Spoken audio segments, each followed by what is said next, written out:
Elon Musk gave a new interview and revealed that he is already considering abandoning Twitter once and for all, and he wants to create a new social platform like WeChat. And Elon was very honest. He talked about how they lied to him from the beginning. With that, Elon provided his evidence of why Twitter has far more fake accounts than it was said.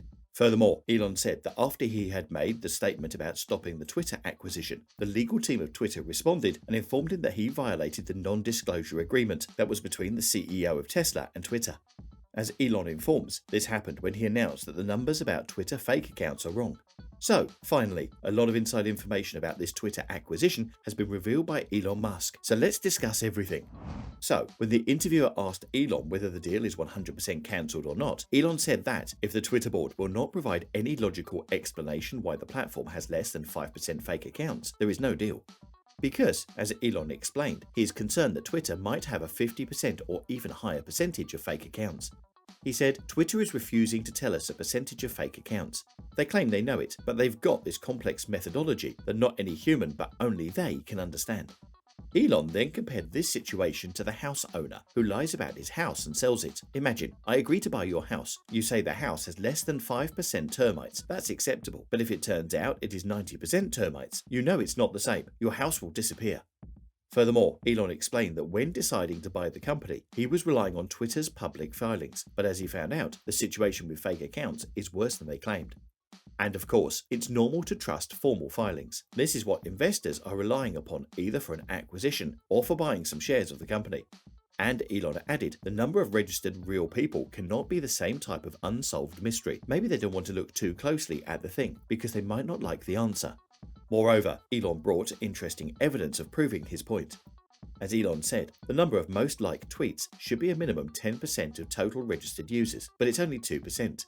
He explained, I posted about Coca-Cola, and that is one of the most liked tweets ever. If daily monetizable active users are 217 million, why is this tweet only 2.5% of the entire user base? It's not possible. And then Elon Musk shocked everyone when he said that every day he asks more and more questions, and with that, his desire to create his own social media platform increased. And the perfect model of social media platform, according to Musk, is Chinese social media, WeChat.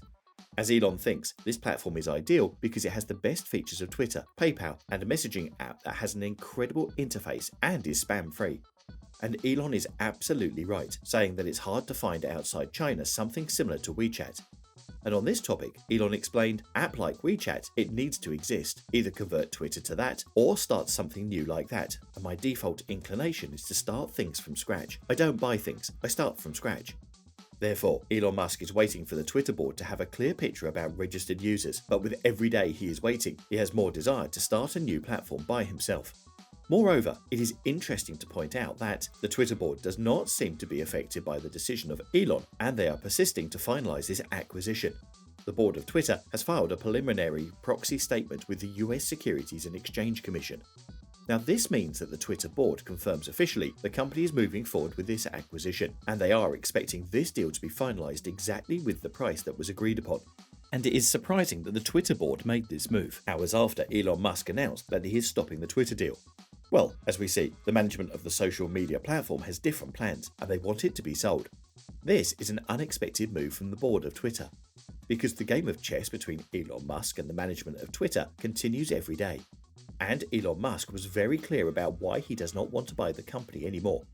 Musk alleges that many of the spam profiles are bots, yet Twitter never uses the term in its SEC filing. Fake or spam accounts, sometimes known as bot accounts, are run by computers rather than humans. However, it is worthwhile mentioning that automated Twitter bots, which are designed to tweet specific things at specific times, can be beneficial or negative, both, and Twitter does not prohibit them completely. Musk's remark came just a few hours after Twitter's CEO, Parag Agrawal, wrote a lengthy thread regarding spam on the social network. According to Agrawal, who is a software engineer, Twitter's spam figures are based on several human evaluations of thousands of accounts that are randomly picked over time. External organizations, he claims, cannot estimate the precise amount of spam accounts on the network, since it requires both public and private information that Twitter does not disclose.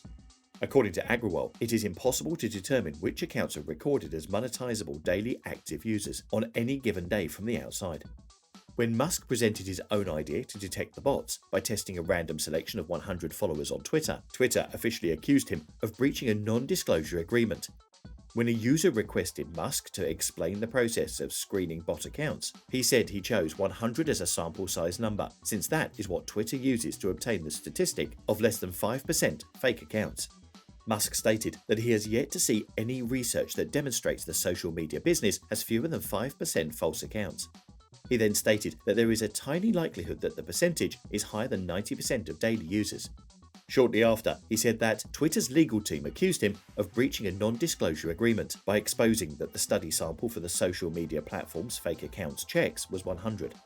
According to him, Twitter's legal team phoned him to protest after his tweet regarding the bot check. With that, Musk stated that the current algorithm, it does anticipate what one may like to read and floods their feed with just that, and in doing so, it alters our opinions without our knowledge. Dorsey responded by saying that it was not intended to manipulate, rather to capitalize on whatever you indulge in most on the app and show you more of it. He did concede that it can have unforeseen implications, which is why people should be able to choose whether or not to use an algorithm and which one to apply. Musk has a valid argument. Whatever the objectives behind these algorithms, they may have unintended consequences, as Dorsey described it. Social media organizations have been under fire because of their involvement in the propagation of false or misleading content online. According to one study, Americans absorbed twice as much news from untrustworthy sources in 2020 as they did in 2019. Another research discovered that misleading information travels quicker than true information online, with lies being 70% more likely to be shared on Twitter than the truth. The misleading allegations that circulated during the catastrophic winter storm that battered Texas in February 2021 are an example of what may go wrong, according to Michael Koo.